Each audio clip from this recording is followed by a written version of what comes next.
Sunday খুব সকাল সকাল কল টাইম ছিল, সেটা ছিল স্টুডিওতেই ক্লায়েন্ট আসার কথা ছিল একটা অন্নপ্রাশনের মেকআপ লুকের জন্য। তো দুজনের আসার কথা ছিল, তো আমি পৌঁছে গেছিলাম স্টুডিওতে এবং সব কিছু করে রেডি। শুনে নেব দিদির মুখে কি চাইছে। যেটা তোমার ঠিক মনে হয়, আমাকে দেখে তোমার যেটা ঠিক লাগছে সেটাই।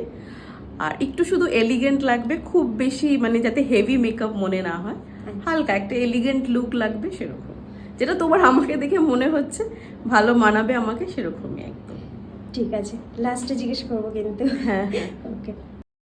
এই হচ্ছে ফুল মেকওভার। কেমন লাগলো অবশ্যই তোমরা জানিও। এটা ছিল আলট্রা এইচডি মেকআপ। পুরো ভিডিওটা দেখে অবশ্যই কিন্তু জানাতে ভুলো না।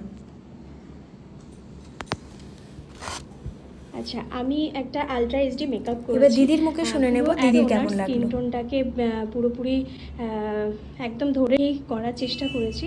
এবার দিদির মুখে শুনবো দিদির কেমন লাগলো আজকের মেকআপটা। দারুণ হয়েছে। আমি পুরোটাই ইলার ওপর ছেড়েছিলাম, কিন্তু খুব দারুণ করে, যেমন ওকে বলেছিলাম ও ঠিক তেমন করে দিয়েছে। আমি খুব হ্যাপি।